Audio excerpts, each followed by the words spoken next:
Imagine a society that has no art museums, that has no films, that has no symphonies, that has no museums, a society in which all of us look the same because there aren't any designers to make our clothes interesting, to make our homes interesting. We could all be living in huts, for example, because what would be the point of having anything different and unique and speaks individually about who I am and what I am. Life would be fairly dull without the arts. It would be a Stanley Kubrick Clockwork Orange world.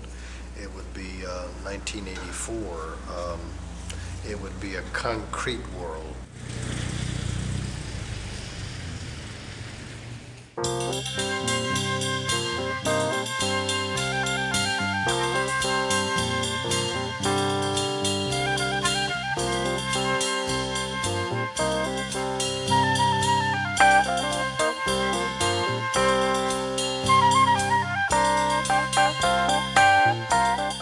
Vibrant, active community has art, has artists, has people who are painting and sculpting or making films.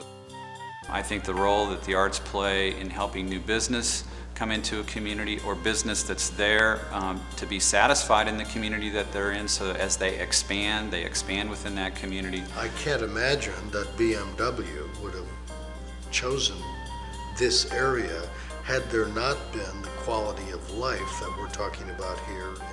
And look at the offices that are now located downtown, the residents that are now located downtown, all the headquarters that have located here.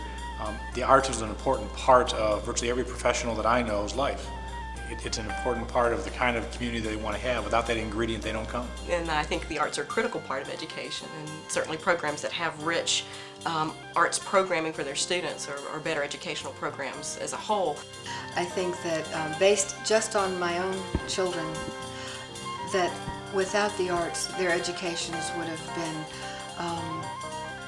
been much narrower.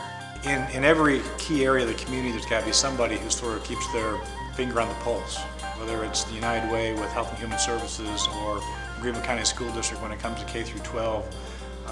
In the arts, it's the Metropolitan Arts Council. The Metropolitan Arts Council is an organization which promotes the arts in Greenville, including arts organizations such as the Carolina Ballet Theater, the Warehouse Theater, Center Stage, the Children's Theater, the Little Theater, and many more.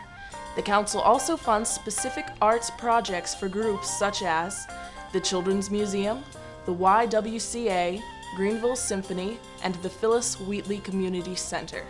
In addition, MAC funds individual artists such as jazz musician Gerald Smith, mixed media artist Diane Kilgore-Condon, watercolorist Lynn Greer, and pianist Fabio Parini. The Council supports all of these projects through grant funding, joint marketing ventures, their website, special events, and advocacy projects. One such project is the Open Studios Weekend, spearheaded by artist Patty Brady.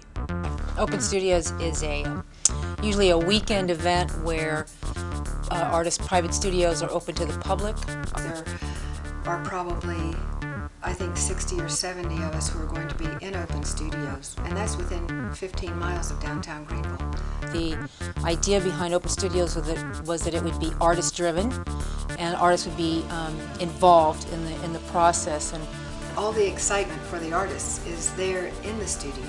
So for people to be invited to come in and look at sculptors making sculpture and painters painting and printmakers doing monotypes or etchings or any of those different kinds of artworks is for us very exciting. Every artist that's in Open Studios has agreed to show their process. So it won't be like going into a gallery. It'll be like going into a studio where you'll see finished work, but you'll also see the work that artists, there'll be paintings that aren't finished. Sculptors will have their tools out. It is funded largely through the efforts of the Metropolitan Arts Council. They have gotten grants from the National Endowment for the Arts for this particular project. Metropolitan Arts Council acted as physical agent, as kind of organizer, and they've been incredibly valuable in terms of the kind of organization and the ability to get support for this project. the Metropolitan Arts Council wrote an NEA grant. And based on the work from Greenville artists, the grant was accepted. It was a $7,000 grant. We're committed to doing it, as many years as we can, because there's interest in doing it.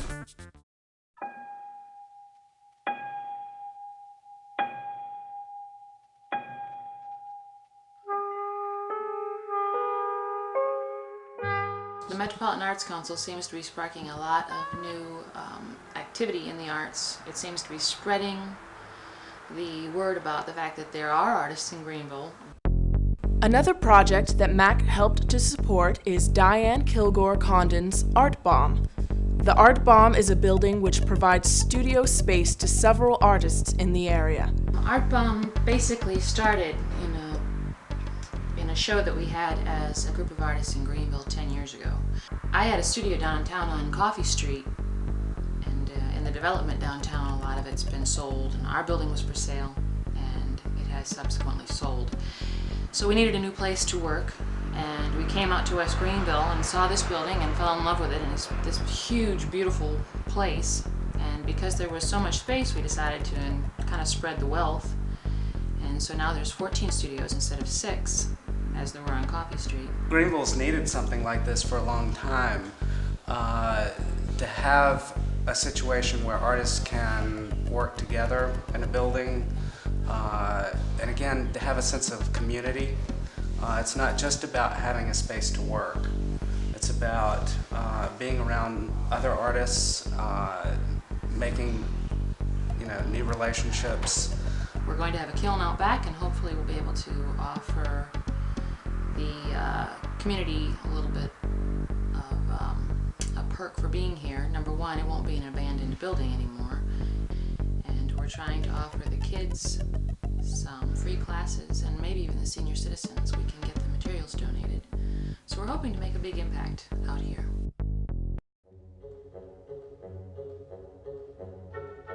MAC also supports the arts through programs in arts education.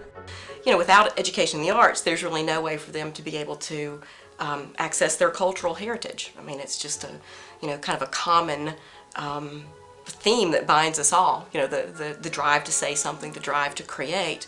And I think certainly education in the arts cultivates an appreciative audience for that.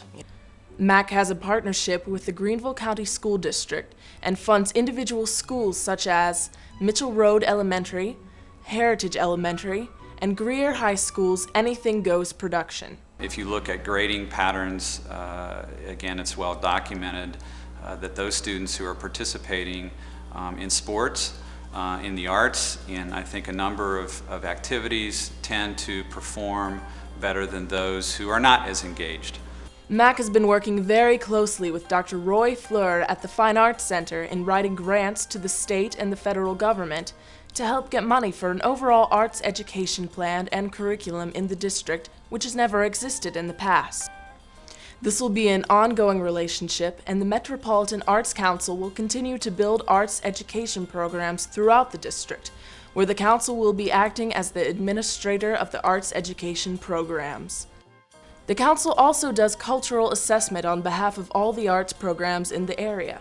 Based on the results of the recent assessment, MAC will be putting together a cultural plan for the county. The plan will help direct where future funding will go for cultural initiatives and where county and city planners will direct their energies. The assessment survey, which was mailed to 9,600 households in Greenville County, as well as arts providers and educators in the county, revealed that 92% of those who responded value arts and culture. 91% consider arts education vital to a child's overall education.